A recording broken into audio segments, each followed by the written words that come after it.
Assalamualaikum warahmatullahi wabarakatuh. Ketemu sama saya kata Pak Ahmad. Tadi siang saya mengikuti satu acara bedah buku yang cukup menarik ya, yaitu membahas secara tidak langsung terkait dengan situasi kita ya, situasi ekonomi terutama. Dan kita juga tahu kita dalam kondisi yang tidak baik-baik saja. Jadi di sini misalnya sebagai latar belakang ya, bahwa sekitar 5,7 juta warga lansia kita itu menopang sekitar 11,1 juta Gen Z, dan sementara dari 4,5 juta Gen Z dan milenial itu menopang sekitar 5,6 juta warga lansia. Jadi ini menjadi satu isu yang tentu harus kita perhatikan. Nah, buku yang kita bedah tadi siang adalah judulnya Beri Kami Kesempatan dengan tanda pentung, yang ditulis oleh Profesor Samsurijal Jauzi. Beliau adalah seorang guru besar di FKUI. Dan beliau memberikan banyak sekali insight, pengalaman beliau bagaimana memberdayakan masyarakat. Bayangkan, beliau adalah seorang dokter, tapi beliau juga terjun ke masyarakat. Nah, dari sini cukup banyak pakar yang membahasnya ya. Di sini ada juga Prof. Asli, ada juga Dr. Reza, dan juga ada dari Prof. Ede ya, dari FKM UI. Nah, kalau kita lihat dari sisi masalah ekonomi juga agak miris ya. Jadi bukan masalah pertumbuhan ekonomi sebetulnya, tapi pemerataan ekonomi. Jadi kalau kita lihat di sini di Indonesia ada oligarki, pertumbuhannya lebih cepat daripada pertumbuhan ekonomi nasional. Padahal mereka hanya segelintir rakyat Indonesia gitu, tapi mereka tumbuh ekonomi kok cepat sekali gitu kan. Nah, ini apakah karena memang sistemnya atau memang jangan-jangan ada hal yang lain gitu ya? Apakah ini suatu pemiskinan secara sistematis atau memang ada suatu yang sebetulnya ada peran dari masing-masing kita juga ya? Oke. Nah, dari judul buku ini sempat juga dibahas oleh Dr. Reza tadi dengan sedikit kritik yang membangun ya kepada Prof. Samsurijal. Mungkin kata yang tepat adalah bukan beri kami kesempatan. Karena kalau istilah beri itu kan memang kesannya adalah kita meminta. Nah, sementara tentu dalam tradisi agama kita tangan di atas itu sebetulnya lebih bagus gitu ya. Jadi sebenarnya di sini memang kita harus tahu kepada siapa dulu nih. Buku ini sebenarnya intensinya kepada siapa gitu ya. Kalau misalnya kita beri kami kesempatan itu siapa yang kita bicarakan. Maka di sini dalam masalah komunikasi pun kita juga tahu di kalangan sebagian pemerintah itu nampaknya kurang empatik, tapi mungkin di kalangan rakyat kita juga literasinya kurang terdidik gitu ya.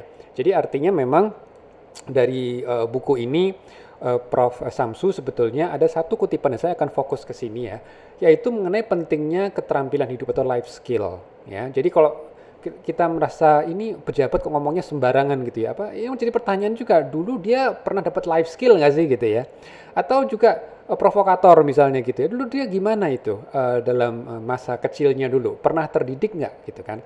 Nah, kalau kita bicara mengenai keterampilan hidup atau life skill, ini kan biasanya juga dikeluhkan oleh para lulusan baru gitu. Setelah lulus sudah 4-5 tahun gitu kan, cari kerja kok susah gitu kan. Nah, kadang-kadang para mahasiswa atau pelajar ini tidak ngeh gitu, kenapa mereka sekolah gitu kan. Yang dipikir, oh sekolah supaya dapat skill khusus. Skill khusus itu penting gitu kan. Tapi kita juga tahu di zaman AI sekarang, mungkin skill-skill yang sekarang ini khusus itu bisa jadi nggak dipakai lagi gitu. Tapi yang namanya life skill, keterampilan hidup, itu lifetime, itu selamanya gitu. Nah, ini ada beberapa hal yang Prof. Samsu Rijal sampaikan. Kalau kita bicara life skill apa sih gitu yang harus dimiliki? Ada 5. Yang pertama, 1, punya cita-cita atau visi. Nah, di sini kalau kita bicara cita-cita atau visi, kebanyakan dari kita agak terlalu teknis. Misalnya nih, saya mau jadi dokter spesialis dalam waktu 7 tahun. Nah, itu terlalu teknis gitu. Tapi yang diharapkan adalah cita-cita yang lebih grandeur, yang lebih besar gitu. Jadi artinya misalnya cita-cita yang apakah Anda akan menjadi orang yang sangat bermanfaat bagi orang lain. Nah, seperti itu contohnya. Jadi jangan pikirkan suatu hal yang sifatnya teknis, tapi sifatnya yang lebih grandios, yang lebih ambisius, tapi kontennya, konteksnya adalah untuk bagaimana empowerment people.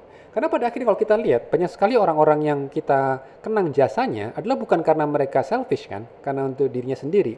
Tapi mereka yang betul-betul punya visi dan cita-cita yang lebih besar daripada dirinya sendiri. Jadi jangan melihat hanya pada diri kita sendiri, ya itu penting. Jadi ketika kita sekolah, ketika kita mengambil kursus, ketika mendapatkan extra skill khusus gitu, selalu punya cita-cita yang besar. Bagaimana kita bisa menggunakan ilmu kita untuk maslahatan orang lain. Nah, itu yang mungkin perlu ditekankan. Punyalah cita-cita itu. Nah, yang kedua, mampu mengelola waktu, ruang, dan uang. Nah, ini penting banget. Jadi kalau misalnya nih kita sebagai mahasiswa itu kan urusannya sebenarnya bukan cuma belajar. Tetapi kalau misalnya dia masih tinggal sama orang tuanya, ya dia harus mengatur waktu kapan dia bantu orang tuanya cuci piring, untuk nyuci mobil, untuk membereskan kamarnya sendiri, ya bersih-bersih, nyapu, ngepel, cuci baju misalnya gitu kan. Kalau tapi saya sibuk nih urusan kuliah, disitulah pentingnya bagaimana mengatur waktu. Belum nanti organisasi, belum nanti interaksi dengan masyarakat gitu ya. Jadi buat rekan-rekan yang masih belajar sekarang, inilah kesempatan untuk mengatur waktu ya. Nah, kalau kita sebagai muslim, kita juga harus atur kapan kita harus bangun untuk sholat jamaah di masjid. Nah, itu juga mengelola waktu juga. Jangan sampai kita akhirnya sangat fokus kepada pekerjaan sendiri, akhirnya atau kuliah sendiri, tapi bahkan tidak mampu mengelola waktu kita untuk bermunajat kepada Allah Ta'ala. Nah, gitu ya. Nah, ini yang penting nih, skill seperti ini harus mampu dilakukan. Ya, jangan hanya terlalu memikirkan satu fokus saja. Lalu bagaimana ruang? Bagaimana kita bisa mampu mengefisiensikan ruang? Ya, ini juga penting. Karena apa? Dalam kehidupan nyata, tidak semua orang punya kesempatan untuk punya ruang yang berlebih.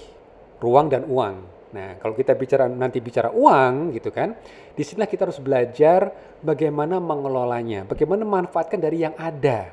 Ya, seperti tadi Prof. Santu menceritakan gitu ya. Ketika dalam kondisi tidak ada uang, bagaimana kita bisa menggunakan skill kita sehingga kita bisa menyelesaikan masalah. Nah, gitu ya. Jadi dia berikan contoh ya seorang Adi gitu ya di Ciseeng, usia masih 18 tahun, tapi dia mampu mengelola dan dia mampu meyakinkan warga sekitar untuk memanfaatkan empang yang ada gitu kan. Nah, itu. Jadi life skill ini memang perlu diajarkan, bukan diajarkan ya, tapi betul-betul dirasakan oleh generasi-generasi muda kita. Sehingga nanti kalau ketika mereka sudah lulus, mereka tidak lagi gagap ya, tidak lagi tergantung ada loker apa tidak gitu ya. Oke. Nah, yang mungkin bisa menjadi sorotan adalah mengenai konsumsi rokok gitu. Jadi inilah salah satu contoh bagaimana ketika rakyat tidak mampu mengelola keuangannya sendiri gitu ya. Jadi bayangkan saja kalau dia harus menghabiskan sekian puluh ribu ya untuk batang rokok gitu kan, suatu yang sangat sekali tidak produktif gitu kan.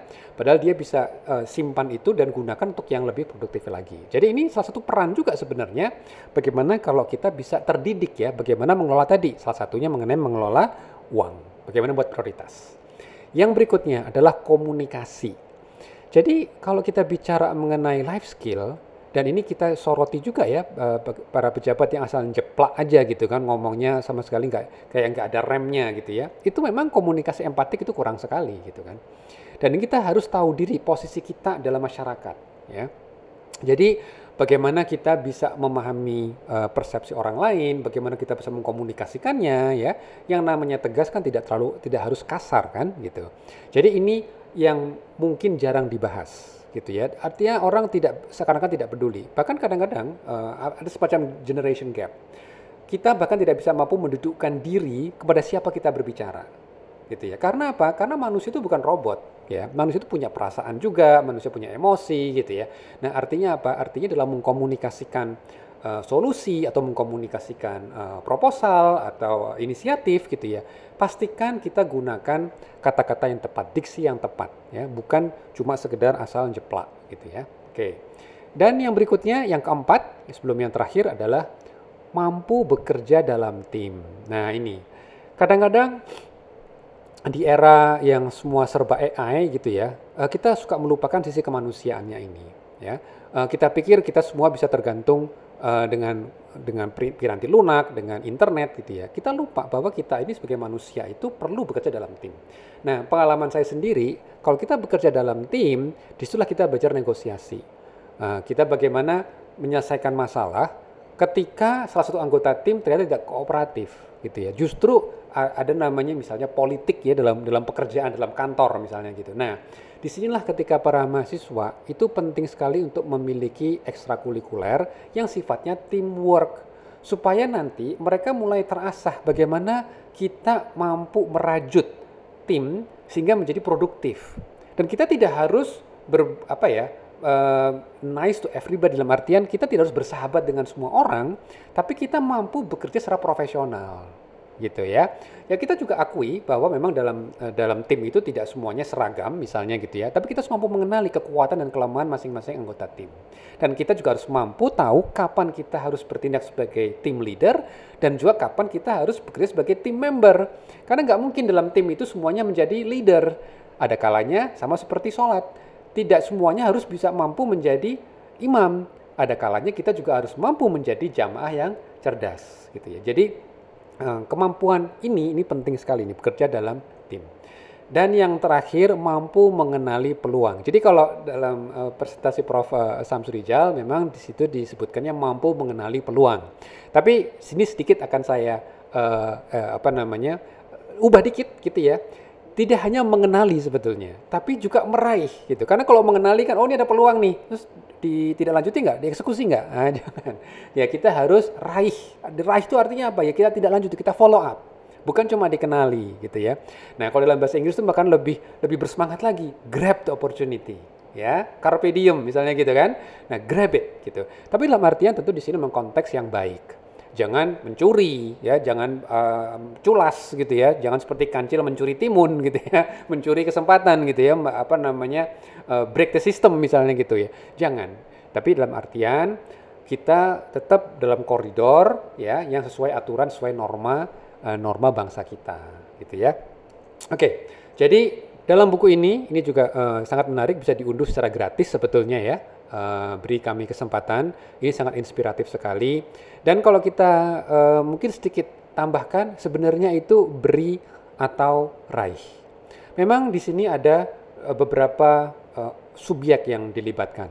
Kalau kita sebagai pemerintah misalnya ya kita jangan hanya tanda kutip memberikan yang sifatnya konsumtif gitu ya. Tapi berikan pemberdayaan kepada masyarakat gitu ya, supaya masyarakat akhirnya bisa betul-betul mendapatkan meraih peluang-peluang itu gitu kan.